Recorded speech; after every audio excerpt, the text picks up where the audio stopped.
Hello， 各位觀眾，大家好啊！喺開始睇今日呢條片之前呢，記得先打開 CC 字幕。今日呢係一個新品開箱嚟嘅，我哋今日要開箱嘅呢就係呢一隻。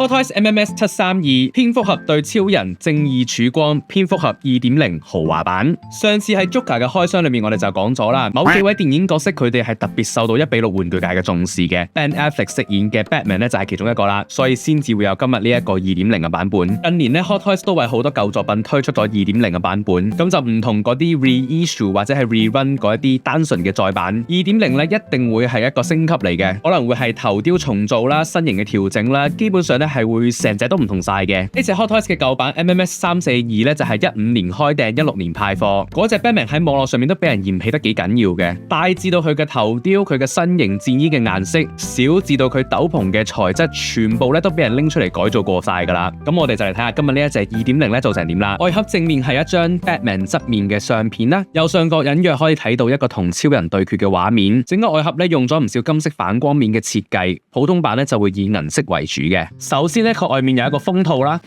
封套拎開之後咧，就可以透過透明嘅視窗見到大概有啲咩內容物。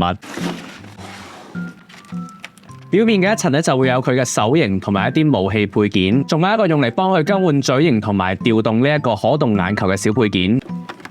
下面一層就係佢個本體、兩個頭雕、替換嘅髮型同埋替換嘅嘴型。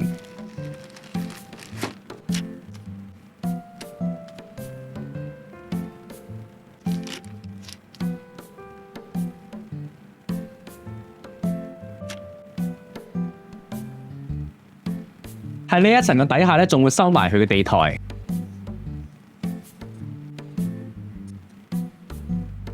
下面一層咧嘅級數上面就會有佢另外一件有線嘅斗篷啦。然後入面咧就係佢今次嘅情景地台、支架啦，同埋兩個展示頭雕嘅底座。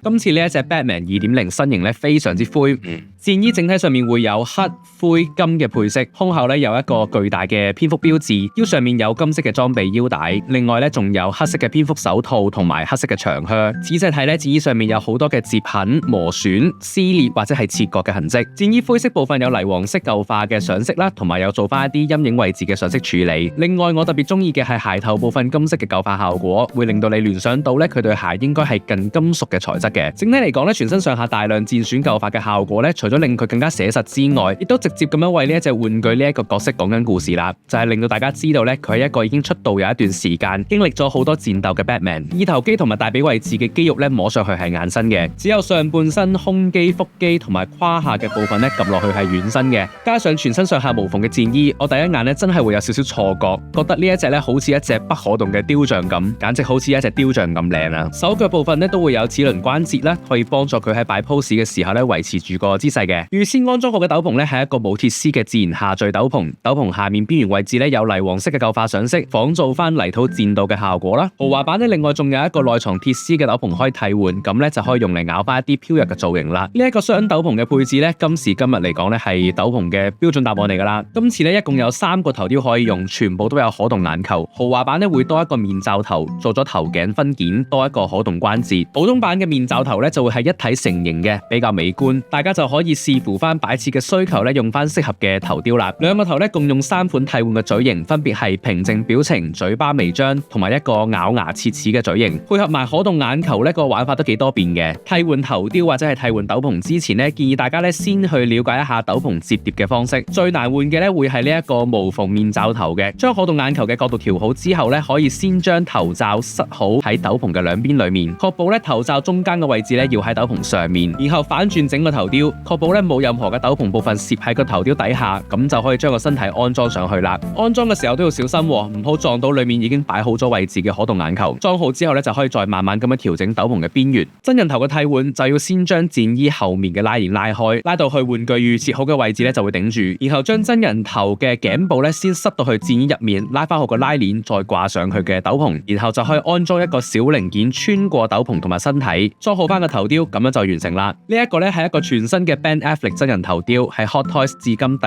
2個 Ben Affleck 嘅真人頭雕。對上一個咧就係喺正義聯盟嘅版本裏面，我認為咧呢一個新頭雕咧比正義聯盟嗰個更加靚啦，五官輪廓都更加好。只係咧鬚根嘅位置咧，如果可以再立體、再濃密一啲、再深色一啲咧就更加好啦。除咗可動眼球之外咧，呢一個頭雕咧仲有一個磁吸替換嘅劉海，可以去改變佢嘅髮型，一個非常之聰明嘅設計啊！咁啊，包括就係一個將頭髮向後梳露壓嘅一個利落嘅髮色啦，同埋另外一款自然凌亂感嘅斜劉海造型。咁啊，前者咧其實正面睇嗰個拼合嘅位置咧都幾明顯嘅，我個人覺得咧就有少少穿崩嘅感覺，唔算太美觀。但係電影裏面咧 Batman 除低頭罩露出佢嘅真面目咧，只係得一幕嘅啫。咁啊就係第2個髮型嗰種濕髮嘅感覺嚟嘅。我覺得咧呢一款髮型咧就好美觀、好還原啦。咁啊前面嗰款髮型咧就當係如果你想玩自組西裝 look 嘅一個 bonus 啦。頭雕方面咧，今次我最中意嘅咧就係有包到2個蝙蝠造型嘅展示底座。Hot Toys 以前咧都有做過類似嘅嘢嘅，例如之前嘅 Venom 咧就係一個半空像包咗喺隻 Carnage 度，等大家可以展示多一個頭雕。我個人咧係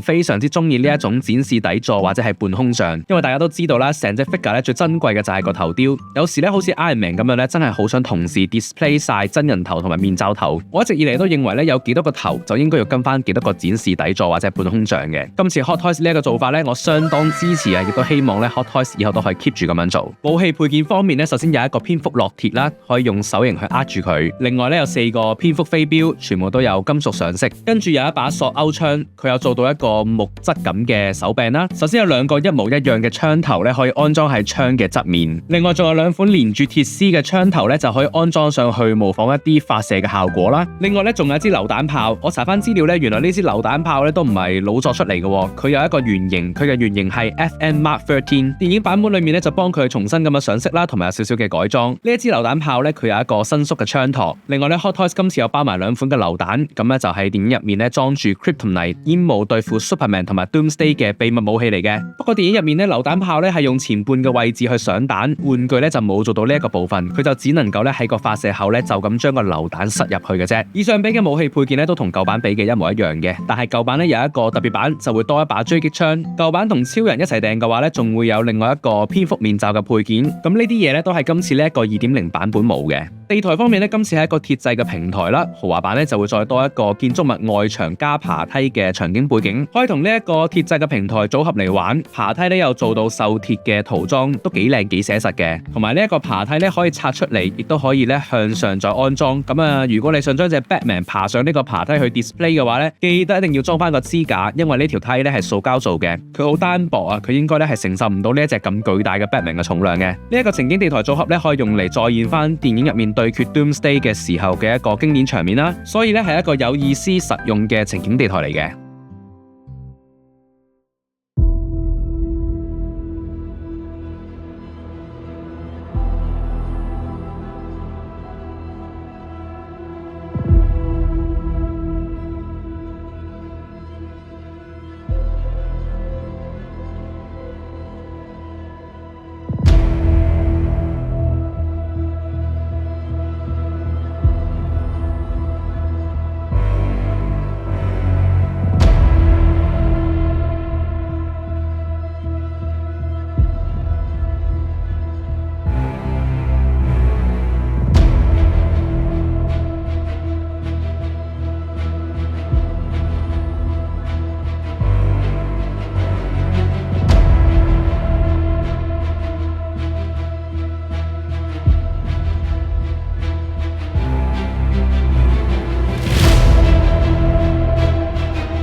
其實上次正義聯盟嘅 Batman 咧，我已經拎咗出去俾人真機同埋重塗。我覺得今次呢隻 Batman 2.0咧，一開盒咧，佢已經同我俾錢出去俾人改造過嘅 Batman 咧嗰個效果差唔多噶啦。今次咧有3頭雕、可動眼球、替換嘴型、替換髮型，有鐵絲冇鐵絲嘅斗篷、頭雕展示嘅底座，一個有意思實用嘅情景地台，可以致敬還原到呢一個經典漫畫 The Dark Knight Returns 嘅封面。我覺得今次咧 Hot Toys 可以話係交出咗一個 model answer 啦。呢一隻 Hot Toys 嘅預定價錢係港幣2230蚊，以呢一部電影呢一個角色同埋現今嘅技術嚟講咧，我覺得我都挑剔唔到啲乜嘢大缺點出嚟啦。所以我哋頻道俾呢隻 Hot Toys 嘅評級係我哋頻道第一次俾嘅4個評級裏面排行第一嘅必買精品。